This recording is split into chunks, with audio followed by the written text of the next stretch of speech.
네, 우리 성도님들 또 이렇게 죄송하지만 또 질문으로 이제 시작을 하려고 합니다. 우리 성도님들은 혹시 어떤 칭찬을 가장 들었을 때 기분이 좋으신가요? 아, 할렐루야. 아름다우십니다. 네, 혹시 자기가 좀 좋아하는 칭찬들 있지 않습니까? 그렇죠? 이걸 딱 들으면 그 어떤 것보다 기분이 좋은 그런 칭찬들이 있습니다. 우리 옆에 분들, 앞뒤 분들 한번 이렇게 한번 쓱 한번 쳐다보실까요? 옆에 분이 있으면 옆에 분 보시고, 앞뒤 분들 있으면 앞뒤 분들 보시고, 자, 이제 쓱 보시고 칭찬 한번 하고 시작하도록 하겠습니다. 예, 칭찬해 주세요. 네, 칭찬입니다. 다른 거 아니라 칭찬. 네, 지금 칭찬이 오고 가고 있는 거 맞죠? 네, 원래 칭찬이 오고 가면 막 부끄러워하시고 막 너무 즐거워하고 막 행복해야 되는데, 네, 별 반응들이 없으시네요. 네, 감사합니다. 네, 근데 이렇게 그래도 성가대가 역시 활기차게 칭찬을 많이 해주시는 것 같습니다. 근데 이제 자리인지라 그쵸? 그래서 잘 못하신 것 같습니다. 네, 저는 제가 칭찬을 딱 받을 때 어떤 걸 참 좋아하냐면 탁월하다라는 칭찬을 받으면 참 좋아합니다. 이 탁월하다라는 것은 그 일이 아니면 그 분야에 뛰어나고 거기서 진짜 잘하고 있다라는 것을 느낄 수 있기 때문에 그런 단어를 참 좋아합니다. 그런데 이 탁월하다라는 이 단어와 관련되어진 영화가 한 편 이렇게 만들어졌었는데 혹시 실화로 바탕으로 한 영화인데 혹시 뭔지 아시겠습니까? 예, 우리 성도님들께서는 거룩하셔가지고 영화를 잘 안 보시더라고요. 드라마도 안 보시고. 그래서 예전에 나왔던 애니메이션에 혹시 뮬란이라고 혹시 아세요?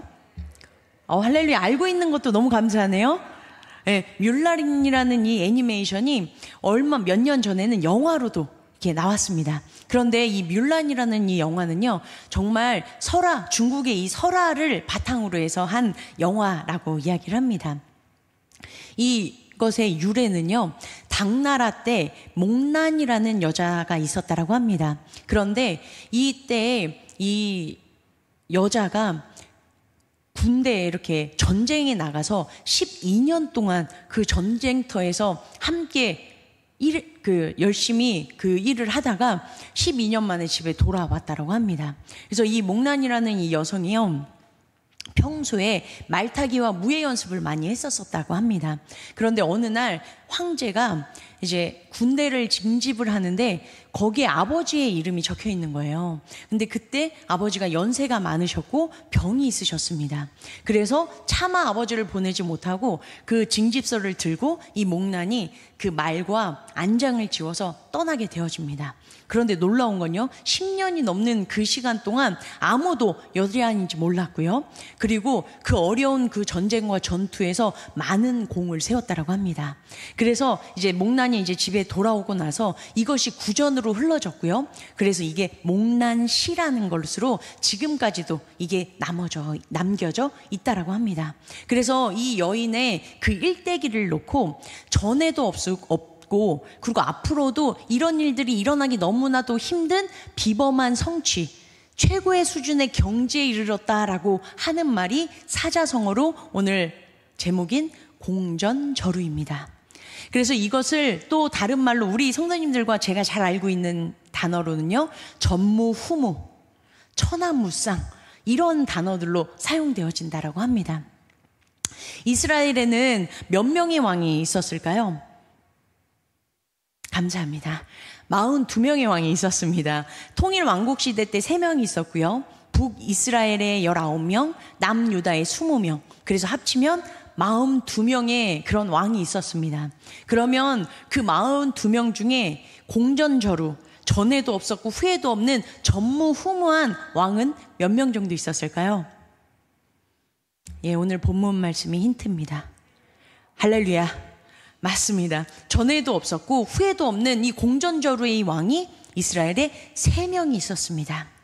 우리 성도님들께서도 이렇게 그 누구보다도 설교 말씀을 집중하시고 설교 말씀을 이해하시는데 공전저루와 같게 되어지시길 간절히 소망합니다. 이제 3명의 왕을 이제 소개하고 나아갈 텐데요. 이게 이제 자칫 까딱하시다가는 이게 어떤 말인지 조금 어려우실 수도 있고, 근데 세 명의 왕이 전무후무 왕인데 그것을 이제 마무리하기 위해서 제가 그 뒤에 또 한 왕을 소개를 할 거예요. 그럼 몇 명을 제가 지금 소개를 할까요? 4명. 역시 훌륭하십니다. 이 4명의 내용을 우리가 잘 듣고 나는 어떠한 인생을 살길 원하는지 다시 한번 마음에 결단하시고 또 그렇게 살아내시는 우리 귀한 성도님들의 삶, 저의 삶 되길 간절히 축복합니다. 첫 번째는요, 전무후무한 왕 첫 번째는 솔로몬입니다. 누구요? 솔로몬입니다. 말씀 저희가 열왕기상 3장 9절 함께 읽도록 하겠습니다. 시작. 누가 주의 이 많은 백성을 재판할 수 있사오리이까?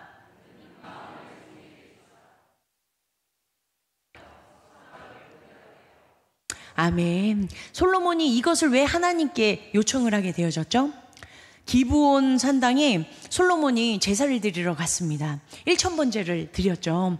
그런데 꿈속에 하나님께서 나타나 주셨습니다. 그래서 하나님께서 물어보시죠. 내가 너에게 뭘 해주길 원하느냐라고 물어봅니다. 그랬을 때 솔로몬이 이렇게 대답을 합니다. 뭐라고 얘기했죠? 듣는 마음으로 나에게 주셔서 어떻게 해달라고요? 선악을 분별할 수 있도록 도와달라고 하나님께 요청을 합니다. 그랬더니 하나님께서 기쁘셨을까요? 기쁘지 않으셨을까요? 너무 기뻤습니다. 왜냐면요, 여기에서 다른 걸 구하는 게 아니라 이 듣는 마음이다라는 것은요, 지금 제가 빨간 걸로 쳤던 것처럼 그 밑에 선악을 분별한다는 것을 이야기를 하고 있습니다. 선악의 분별은 누구에게 있다라는 것을 지금 고백하고 있는 거죠? 하나님께 있습니다. 하나님, 많은 백성인들이 있는데 그들에게 선이 있고 악이 있을 텐데 내가 그것을 분별할 수 있는 힘이 없습니다.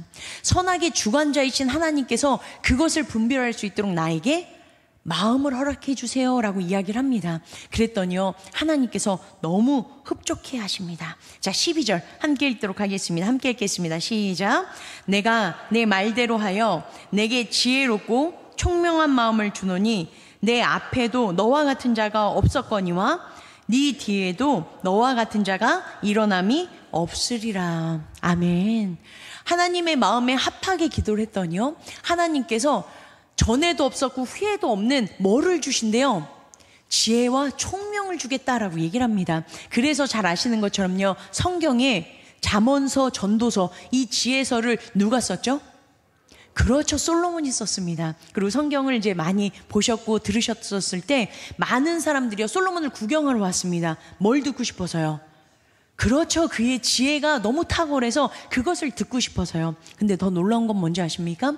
하나님께서 너무 기쁘셔서 그것만 그치지 않으셨습니다. 그 다음 절은요, 제가 띄워드리지 않았는데 하나님께서 뭐라고 말씀하시냐? 네가 구하지도 아니한 부와 명예도, 부귀와 영광까지도 내가 너한테 다 주겠다 라고 하나님께서 엄청난 은혜를 허락해 주십니다. 할렐루야. 이렇게 전무후무, 어떤 게 전무후무하죠? 지혜와 총명이 전무후무한 왕이 바로 솔로몬이었습니다.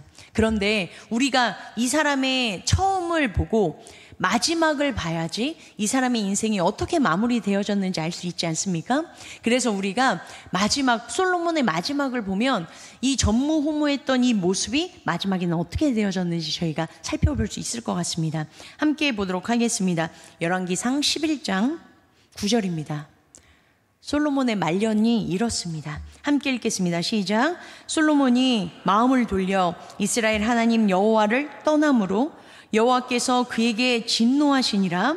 여호와께서 일찍이 2번이나 그에게 나타나시고. 아멘. 참 안타까운 일이 일어나게 됩니다. 그 이유는요, 그 윗절에 있습니다. 2절과 3절 함께 읽겠습니다. 시작. 여호와께서 일찍이 이 여러 백성에게 대하여 이스라엘 자손에게 말씀하시기를 너희는 그들과 서로 통혼하지 말며 그들도 너희와 서로 통혼하게 하지 말라. 그들이 반드시 너희의 마음을 돌려 그들의 신들을 따르게 하리라 하셨으나 솔로몬이 그들을 사랑하였더라. 왕은 후궁이 700명이요. 3절까지 왕이 후궁이 700명이요 첩이 300명이라 그의 여인들이 왕의 마음을 돌아서게 하였더라. 아멘. 참 안타까운 일이 일어나게 되어졌습니다. 앞에서는요, 하나님이 주신 그 지혜로 정말 많은 일들을 감당했습니다. 성전도 건축했고요. 그리고 이 나라가 태평성대였습니다. 잘 아시는 것처럼요, 이 솔로몬 시대에는요, 은이 흔했습니다. 은이 그냥 돌에, 그냥 길거리에 있는 돌처럼 흔했대요. 너무 좋지 않습니까? 그런 태평성대를 누렸던 그 일들이 하나님을 떠남으로 인하여서 이게 하나님 앞에서 저주가 되어져서 결론이 이렇게 되어집니다. 함께 읽겠습니다. 11절입니다. 함께 읽겠습니다. 시작. 여호와께서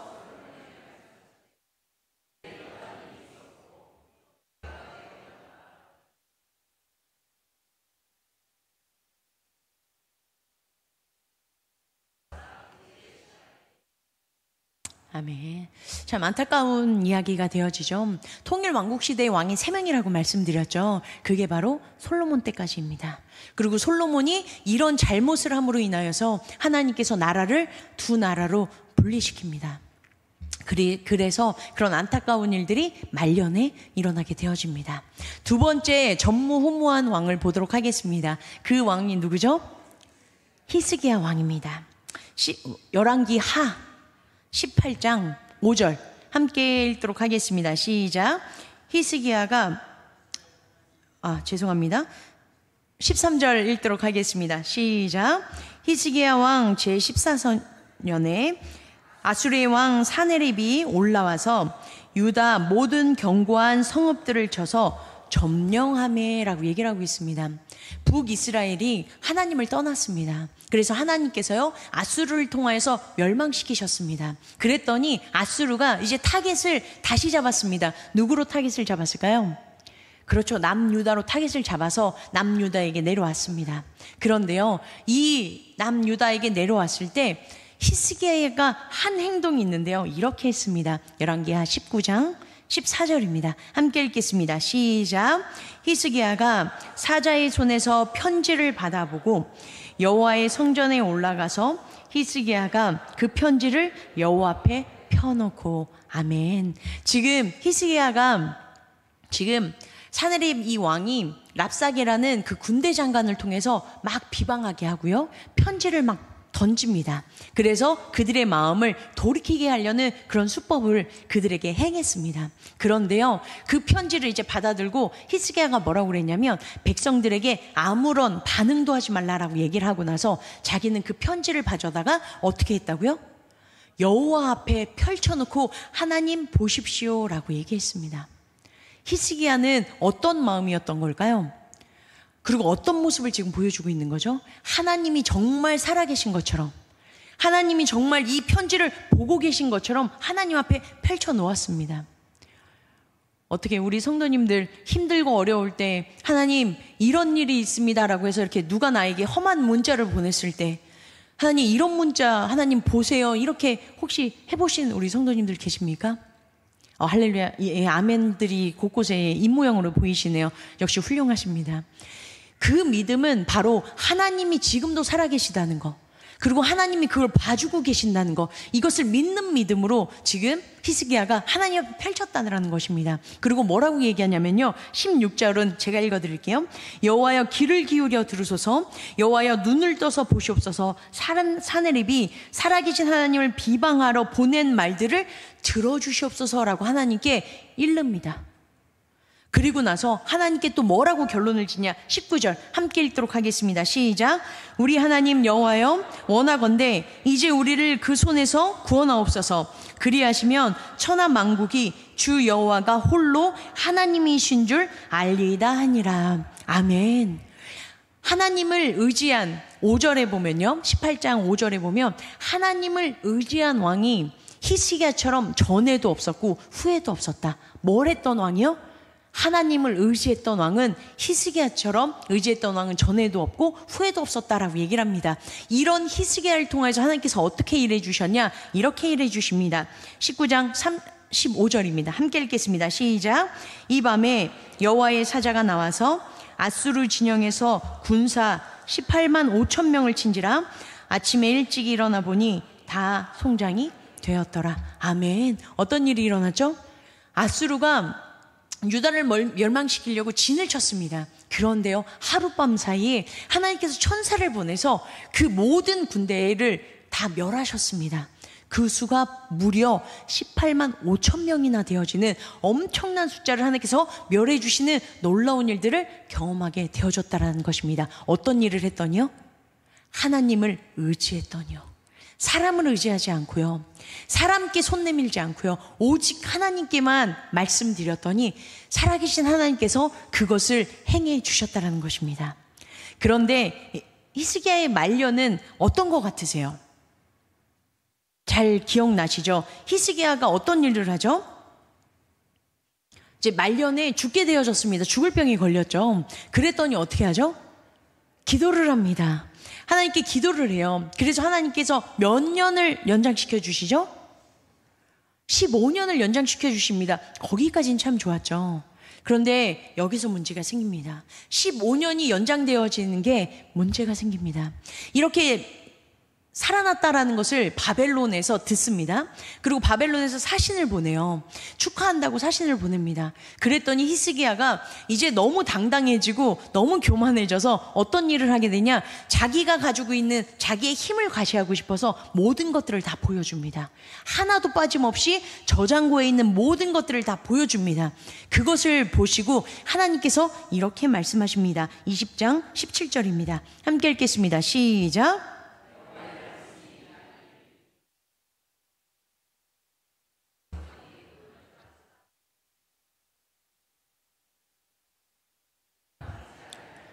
지금 뭐라고 말씀해 주시는 거죠?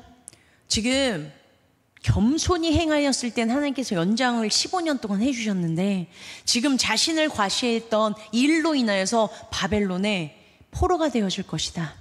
그리고 그 뒷절에 보면요, 너의 몸에서 날 아들이 바벨론에 끌려가서 환관이 되어질 것이다 라는 그런 엄청난 저주가 일어납니다. 그런데 놀라운 건 뭐냐면요, 히스기야의 반응입니다. 뭐라고 얘기하냐면, 지금 자기의 그 세대에서는 이런 일들이 일어나지 않을 것이니까 하나님이 하시는 말씀은 옳습니다 라고 얘기합니다. 그리고 속으로 뭐라고 생각하냐면, 내 때는 태평성대니까 괜찮아 라고 얘기를 합니다. 그리고요, 더 치명적인 결과는 뭐냐면 이겁니다. 이것 때문에 이 15년이라는 이것이 잘못되어졌음을 많은 학자들이 이야기합니다. 21장 1절입니다. 함께 읽도록 하겠습니다. 시작. 므낫세가 왕이 될 때에 나이가 12세라. 예루살렘에서 55년간 다스리니라. 그의 어머니의 이름은 헤시바더라 라고 얘기를 합니다. 지금 이게 무슨 문제일까라고 생각을 하실 텐데요. 지금 므낫세가 몇 살에 왕이 됐다라고 얘기를 하고 있죠? 12세. 그러면 이 므낫세는 언제 태어났다라는 거죠? 그렇죠. 15년 연장 받고 나서 태어난 아들입니다. 그런데 이 아들이 어떤 아들이냐면요, 읽어드릴게요. 11절에 유다왕 므낫세가 이 가증한 일과 악을 행함이 그 전에 있던 아모리 사람들의 행위보다 더욱 심하였고 또 그들의 우상으로 유다를 범죄하게 하였도다라고 얘기를 하고 있습니다. 남유다의 가장 악한 왕이다라고 하면요, 누구를 꼽냐면 므낫세를 꼽습니다. 그리고요, 이 므낫세로 인하여서 어떤 일이 일어나냐, 함께 읽도록 하겠습니다. 열왕기하 24장 3절입니다. 함께 읽겠습니다. 시작. 이 일이 유다의 임함은 곧 여호와의 말씀대로 그들을 자기 앞에서 물리치시고자 하심이니 이는 므낫세에 지은 모든 죄 때문이며. 자, 지금 이 일이라고 얘기하고 있는 건요, 이제 남유다가 멸망할 것이다 라는 것을 하나님께서 지금 선지자들을 통해서 말씀하신 걸 얘기하고 있습니다. 그런데 이 일이 일어날 수밖에 없는 이유는요, 누구 때문이래요? 므낫세의 죄악 때문이다 라고 이야기를 하고 있습니다. 이런 엄청난 일들이 지금 일어나게 되어진 거예요. 그 15년 안에 말년이 이렇게 되어졌습니다. 또 세 번째 전무후무한 왕이 있습니다. 누굴까요? 네, 요시야 왕입니다. 그 요시야 왕은 열왕기하 22장 11절 우리 함께 읽도록 하겠습니다. 시작. 왕이 율법책의 말을 듣자 곧 그의 옷을 찢으니라. 아멘. 이제 악한 왕들이 지나고요, 요시야라는 왕이 일어났습니다. 그런데 악한 왕들이 지나가고 나니까 어떤 일이 있었냐면 성전이 무너졌습니다. 그래서 이 요시야 왕이 성전을 수리해라 라고 얘기를 했는데요. 성전을 수리하다가 하나님의 율법책을 발견하게 되어졌습니다. 그랬더니 이 요시야가 이 율법책을 듣고 옷을 찢고 머리에 재를 뒤집어 쓰고 하나님께 회개를 합니다. 그리고요, 어떤 행동을 하냐면 이런 것들을 합니다. 열왕기하 23장 21절 22절 함께 읽겠습니다. 시작.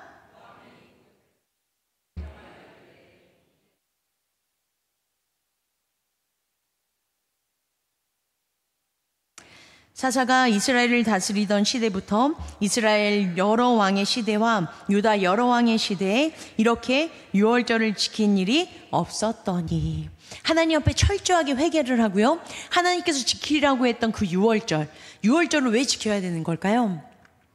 하나님께서 출애굽시켜 주셨던 구원의 상징이기 때문입니다. 그래서 유월절을 통하여서 너네가 하나님의 백성임을 인지하기를 원하셨던 하나님의 뜻이 그 안에 내포되어져 있기 때문입니다. 그런데요, 지금까지 그 어떤 왕들도요, 유월절을 지켰다고 지키지 않았다고 지금 얘기를 하고 있죠? 지키지 않았다라고 얘기를 하고 있습니다. 그래서 하나님께서 요시야를 이렇게 칭찬하십니다. 25절입니다. 함께 읽겠습니다. 시작. 요시야와 같이 마음을 다하며 뜻을 다하며 힘을 다하여 모세의 모든 율법을 따라 여호와께로 돌이킨 왕은 요시야 전에도 없었고 후에도 그와 같은 자가 없었더라. 아멘. 지금 뭐라고 칭찬을 받고 있었죠? 모세의 율법대로 돌이킨 왕은 요시야처럼 전에도 없고 후에도 없는 하나님의 말씀을 그대로 실천한 왕이다 라고 하나님께서 참 기뻐하십니다. 그리고 나서 하나님께서 또 다시 평화와 은혜를 또 허락해 주십니다. 그런데요, 그 말년에 요시야 말년도 이런 일들이 일어납니다. 29절입니다. 함께 읽겠습니다. 시작.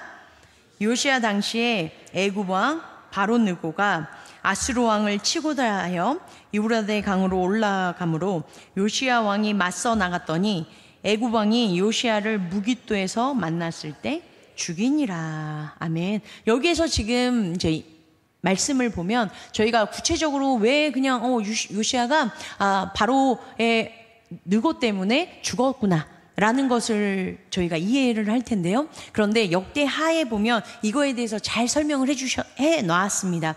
역대하 35장 21절부터 23절 저희가 천천히 왜 요시야의 말년이 제가 소개를 하는지 한번 보도록 하겠습니다. 시작. 느고가 요시야에게 사신을 보내어 이르되 유대 왕이여, 내가 그대와 무슨 상관이 있느냐? 내가 오늘 그대를 치려는 것이 아니오 나와 더불어 싸우는 족속을 치려는 것이라. 하나님이 나에게 명령하사 속히 하라 하셨은즉 하나님이 나와 함께 계시니 그대는 하나님을 거스르지 말라. 그대를 멸하실까 하노라 하사 요시야가 몸을 돌이켜 떠나기를 싫어하고 오히려 변장하고 그와 싸우고자 하여 하나님의 입에서 나온 느고의 말을 듣지 아니하므로 모깃도 골짜기에 이르러 싸울 때에 활 쏘는 자가 요시야 왕을 쏜지라. 앞부분만 읽도록 하겠습니다. 자, 말년에 어떻게 왜 죽게 되어졌다라고 얘기를 하고 있는 거죠? 느고가 분명히 얘기를 합니다. 지금 자기가 싸우는 건 너네가 아니다 라고 얘기를 하고 돌아가라고 요시야에게 얘기했습니다. 그런데 또 요시야도 자기 생에 태평성되었습니다. 지금 잘 살게 되어졌어요. 하나님께서 지켜주셨거든요.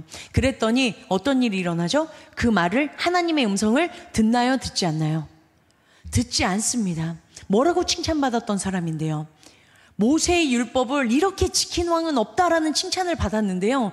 그런데 말년에 되어지고 자기가 잘 살고 좀 괜찮아지니까 하나님의 음성을 귀 기울여 듣지 않는 일들이 일어나기 시작했다는 것입니다. 분명히 하나님께서 이런 일을 행하셨다라고 얘기를 하고 여러 번 경고했음에도 불구하고요, 그 이야기를 듣지 않습니다. 그래서 어떤 일이 일어나냐면요, 요시야가 죽고 나서 그 아들들이 이제 번갈아 가면서 왕이 됩니다. 그런데 이 아들들로 인하여서 이 아들들이 하나님 앞에 마음을 돌이키지 않고 끝까지 악을 행함으로 인하여서 남유다가 멸망되어지는 일들이 일어나게 되어집니다. 지금 이 전무후무한 세 명의 왕, 어떤 특징이 있었죠? 전무후무하다, 탁월하다 라는 것은 어떤 뜻을 가지고 있죠? 뛰어나다라는 것을 나타내주고 있습니다. 그런데요, 이 뛰어난 이 전무후무 왕들의 이 마지막을 보니까요, 어떤 것이 그들의 마음 가운데 자리 잡기 시작했냐? 교만함이 자리 잡기 시작했습니다. 너무 무서운 게 뭔지 아십니까? 우리 아이들도 어렸을 때는 그렇게 부모님 말씀 잘 듣죠? 설마 어렸을 때부터? 예, 어렸을 때는 그래도 잘 듣지 않습니까? 그런데 점점 우리 아이들이 말을 듣지 않을 때가 있습니다. 언제죠? 예, 설마 사춘기 때만 안 들었을까요? 머리가 크기 시작하고 자기 주장이 생기기 시작했을 때, 자기가 옳다라는 교만함이 생기고 자기가 하는 것이 다라고 여겨지는 그 믿음이 막 생길 때 부모님 말씀을 듣지 않습니다. 그리고 조금 더 똑똑한 친구들은요, 자기가 조금 지식을 조금 더 많이 습득을 하고 나면 그때는 이제 선생님 말씀도 듣지 않죠. 왜냐면 내가 지식으로 저 선생님을 이길 수 있어 라는 그런 마음을 가지고 있기 때문입니다. 어떨 때 귀가 닫힌다라고 얘기를 하는 거죠? 교만할 때입니다. 내 자신을 의지할 때, 내가 이 모든 것을 다 감당할 수 있다는 자신감이 있을 때, 그때 귀가 닫혀집니다. 분명히 이건 하나님의 말씀인 것을 알매도 불구하고요, 이것을 따르지 않는 이유, 이걸 순종하지 않는 이유는요, 어떨 때라고 지금 얘기하고 있냐? 아무리 탁월하고 아무리 전무후무해도 아무 소용이 없음을 얘기하고 있습니다. 왜냐하면 그들의 결말은 교만함으로 인해서 말년이 다 절망이기 때문입니다. 그런데요, 이 왕은요, 전무후무하다라는 칭찬은 받지는 않았습니다. 그런데요, 하나님께서 너무 기뻐하시는 왕이 한 사람이 있습니다. 누굴까요? 감사합니다. 다윗입니다. 하나님의 마음에 합한 왕 다윗입니다. 다윗은요, 어떻게 하나님 앞에 대처했는지 저희가 함께 보도록 하겠습니다. 사무엘상 17장 34절과 35절 함께 읽겠습니다. 시작. 다윗이 사울에게 말하되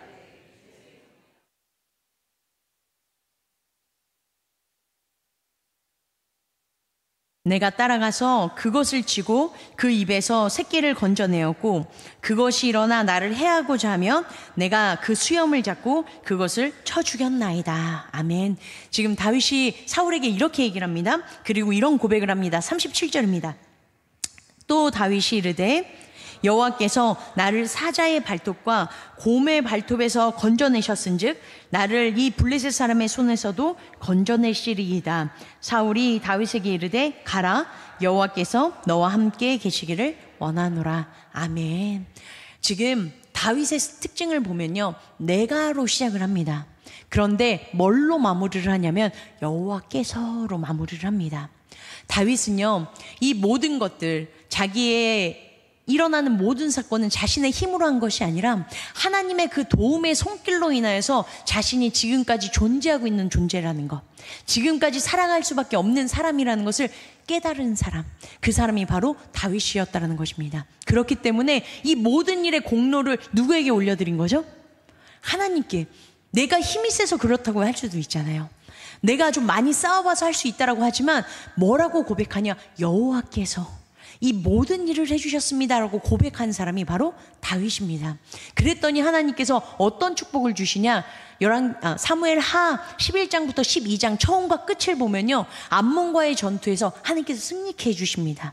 그런데요, 안타까운 건 다윗은 중간에 잘못을 하죠. 잘 알고 계시는 것처럼 어떤 잘못을 하죠? 맞습니다. 우리아의 아내를 범하는 안타까운 사건이 일어납니다. 그리고 났을 때 나단이 책망합니다. 그런데 다윗의 반응이 이렇습니다. 그 책망하는 소리를 듣자마자 이렇게 합니다. 사무엘하 12장 13절입니다. 함께 읽겠습니다. 시작. 다윗이 나단에게 이르되 내가 여호와께 죄를 범하였노라 하매 나단이 다윗에게 말하되 여호와께서도 당신의 죄를 사하셨나니 당신이 죽지 아니하려니와 라고 얘기를 하고 있습니다. 자, 여기에서 나단이 책망을 합니다. 그랬더니 다윗이 딱 한마디만 합니다. 뭐라고 얘기를 하죠? 내가 여호와께 범죄하였습니다 라고 얘기를 합니다. 저희가 그냥 딱 이 한 줄만 보면 그냥 고백했나 보다라고 생각을 할 텐데요. 저희가 왜 이것이 너무 중요하다라고 여겨야 되는 것이 왜냐면 이게 누구랑 비교되냐면 사울과 비교되기 때문입니다. 사울을 하나님께서 사무엘을 통해서 사울에게 뭐라고 말씀해 주시죠? 아말렉 족속을 진멸하라고 얘기를 합니다. 그런데요, 사울이 아말렉 족속을 쳤는데 눈에 보여지는 좋은 가축들은, 그리고 사람들은 죽이고 싶지 않았습니다. 그래서 그것들을 남겨놨어요. 그리고 났더니 사무엘이 오기 전에 하나님께서 이미 뭐라고 말씀하시죠? 내가 사울을 버렸다라고 얘기를 하십니다. 그가 내 마음을 아프게 하고 내 얘기를 순종하지 않았기 때문에 내가 그를 버렸다라고 얘기를 합니다. 그리고 사무엘이 찾아가요. 그랬더니 사울이 뭐라고 얘기하냐면요, 내가 여호와의 모든 말씀을 준행했습니다라고 뻔뻔스럽게 얘기를 합니다. 그랬을 때 똑같이 사무엘이 책망해요. 무섭게 책망합니다. 여호와께서 여호와의 말씀 듣는 것보다 순양의 기름을 더 좋아하시겠냐? 순종이 제사보다 낫고 듣는 것이 순양의 기름보다 낫지 않냐? 책망을 하죠. 그랬을 때 사울이 뭐라고 그러죠? 내가 잘못했습니다 라고 했어요. 똑같이 얘기했습니다. 그런데 왜 다르냐? 사울은 어떻게 하냐면 그리고 나서 사무엘이 돌아가려고 합니다. 그랬더니 사울이 사무엘을 잡죠.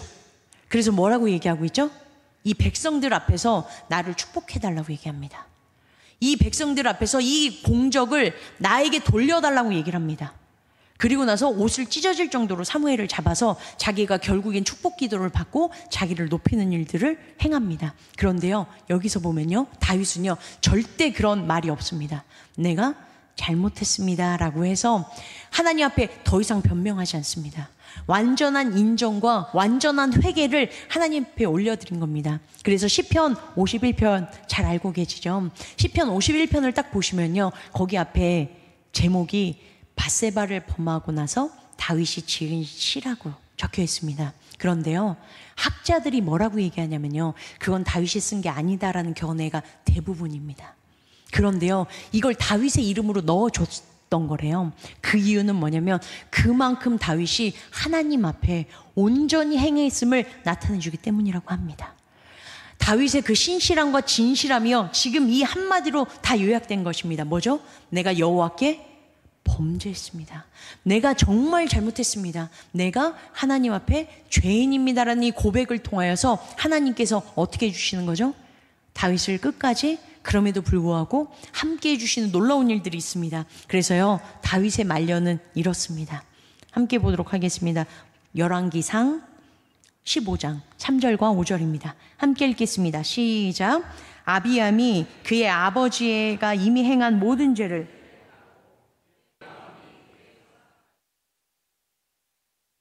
그의 하나님 여호와 앞에 온전하지 못하였으나 그의 하나님 여호와께서 다시를 위하여 예루살렘에서 그에게 등불을 주시고 그 아들을 세워 뒤를 잇게 하사 예루살렘을 견고하게 하셨으니, 여기까지만 읽겠습니다. 자, 분명히 아비암이라는 유다의 왕이 일어났는데 지금 선하게 행하지 않았습니다. 그런데요, 하나님께서 지금 4절에 뭐라고 말씀해 주고 계시죠? 다윗을 위하여서 이 예루살렘에 하나님께서 뭐가 되어주신대요? 등불이 되어주신대요. 할렐루야지 않습니까? 그 이유는 바로 5절입니다. 함께 읽도록 하겠습니다. 시작. 이는 다윗이 햇사람 외에는 평생에 여호와 보시기에 정직하게 행하고 자기에게 명령하신 모든 일을 어기지 아니하였습니다. 아멘. 하나님께서 다윗을 뭐라고 평가하시냐면요, 그 우리아 일, 밧세바의 아내를 취함으로 인해서 우리아를 죽인 일 외에는 모든 평생에 정직하게 하나님 앞에서 행했다라고 얘기를 하고 있습니다. 이것을 저희는 또 어떤 단어로 표현할 수 있을까요? 뛰어나고 그 앞에도 없고 전에도 없다라는 것을 탁월하다라고 얘기를 했다면, 평생에 정직하게 하나님을 바라보며 나아가는 이 태도를 우리는 뭐라고 바라볼 수 있냐면 신실함이라고 바라볼 수 있습니다. 신실하다. 이 신실하다라는 이 뜻은요, 착실하고 믿음직스럽다라는 뜻을 가지고 있습니다. 그리고요, 그 안에 어떤 뜻이 내포되어 있냐면 속이지 않고 사악함 없이 진실되고 순수함, 경건함, 거룩함이 이 안에 들어가 있음이라고 그 용어에 나와져 있습니다.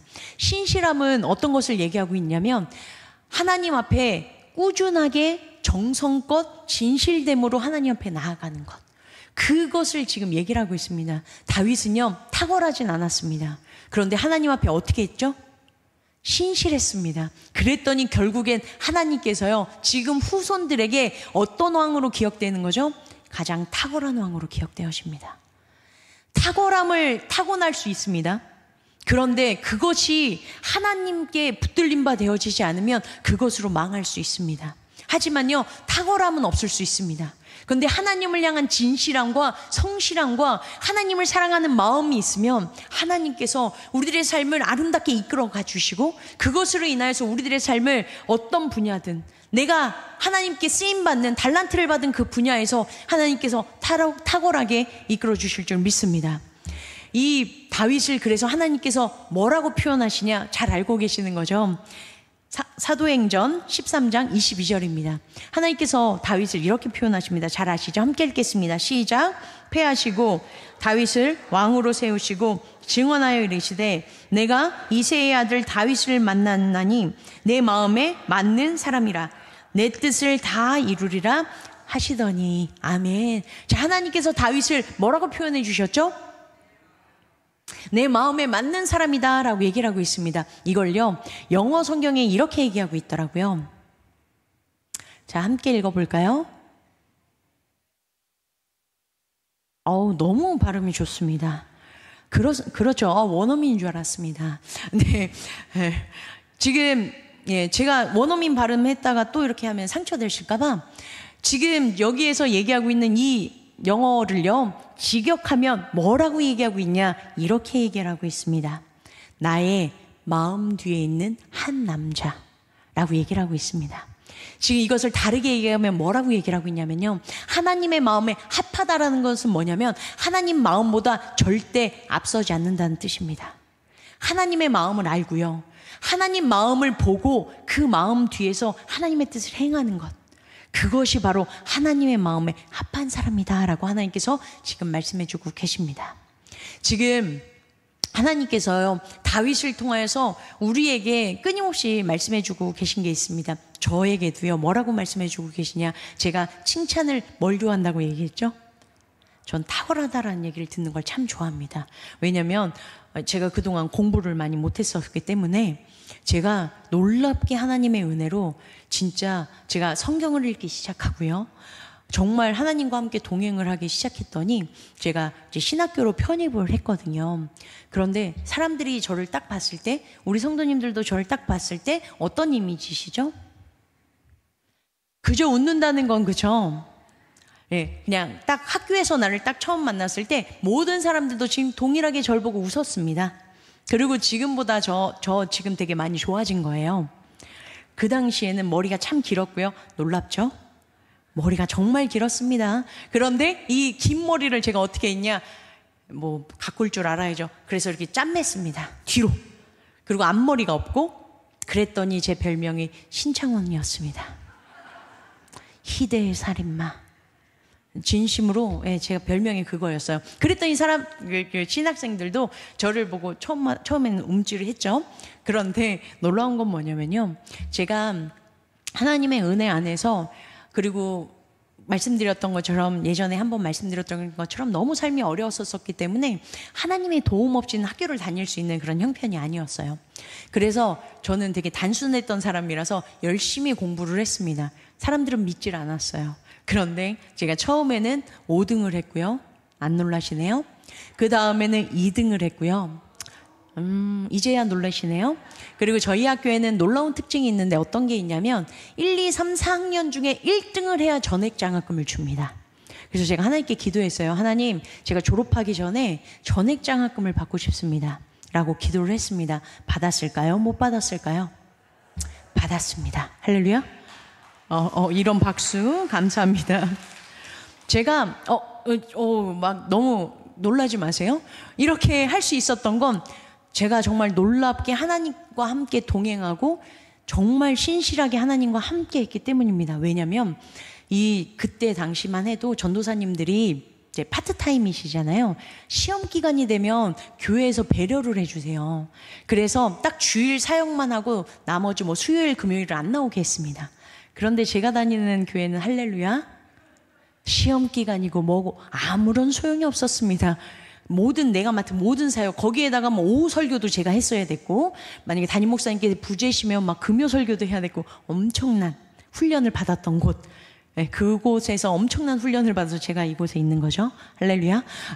그런 곳에 있었기 때문에 제가 뭐라고 기도했냐면요, 하나님, 저는 정말 다른 신학생들처럼 공부할 시간이 많이 없습니다. 그런데 주님, 제가 본 것만큼, 최선을 다한 만큼은 하나님 나오게 해주세요.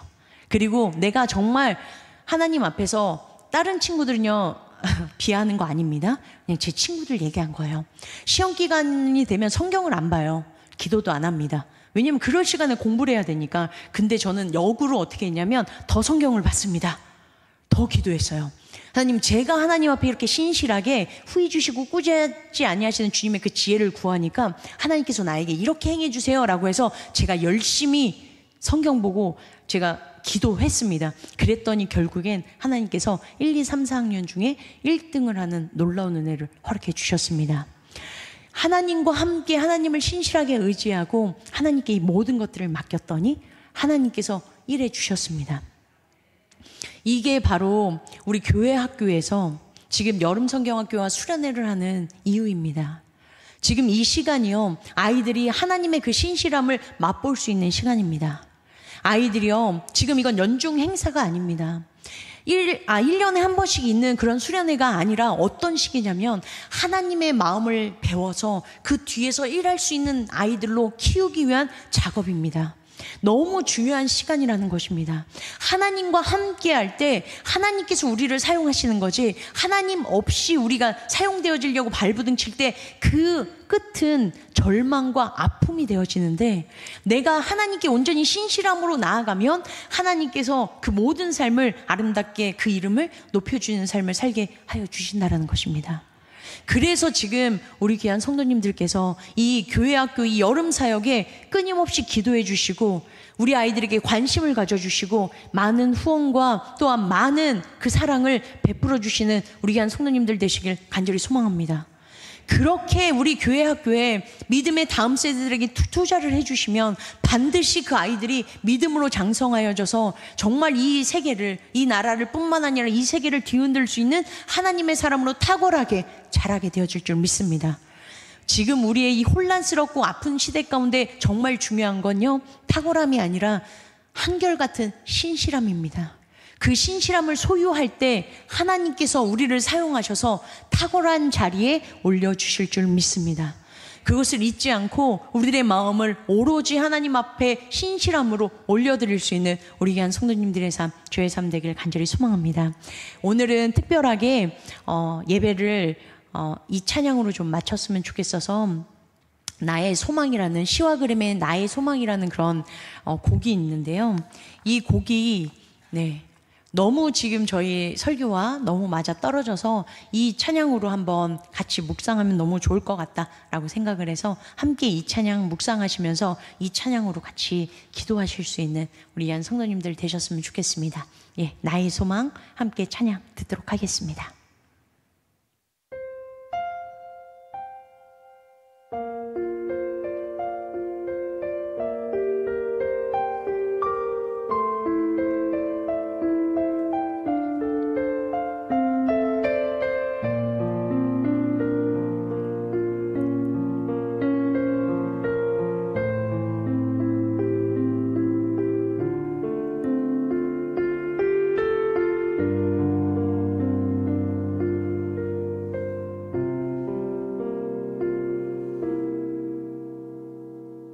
내가 걸어온 이 길에 그분의 흔적이 남기를 나는 소망해. 내 삶에 그 이름 남기기, 나의 뒷모습 속에서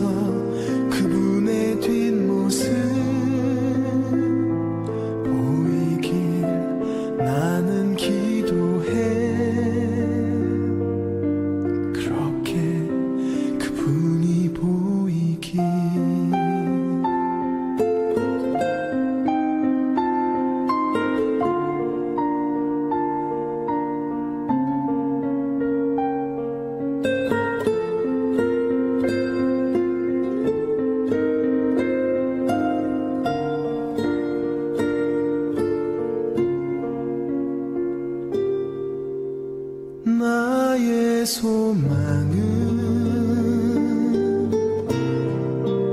나의 바램은 늘 항상 내 사랑하는 그분의 그림자로 늘 남는 것 나의 도움과 나의 선행은 숨겨져가고 그분의 크신 사랑만 늘 나보다 기억되기 내가 걸어온 이 길에 그분의 흔적이 남기를 나는 소망해 내 삶에 그 이름 남기기 나의 뒷모습 속에서 그분의 뒷모습 보이길 나는 기도해 그렇게 그분이 보이길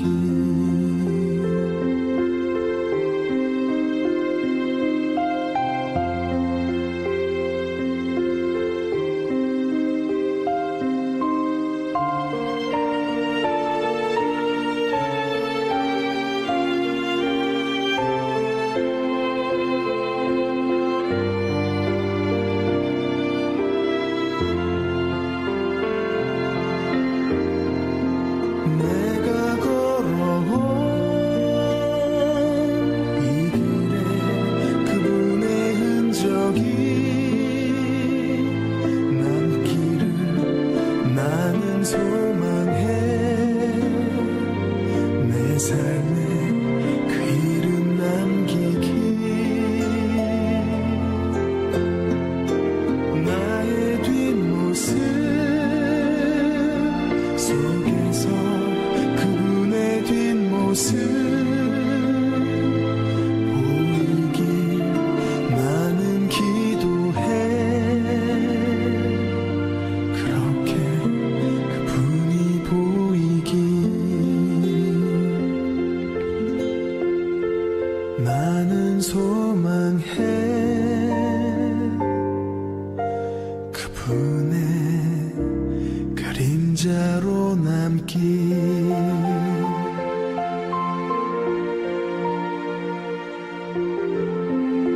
오늘 시와 그림의 나의 소망이라는 찬양이 저와 여러분들의 소망이 되길 간절히 소망하고 기도합니다. 우리 함께 기도하겠습니다.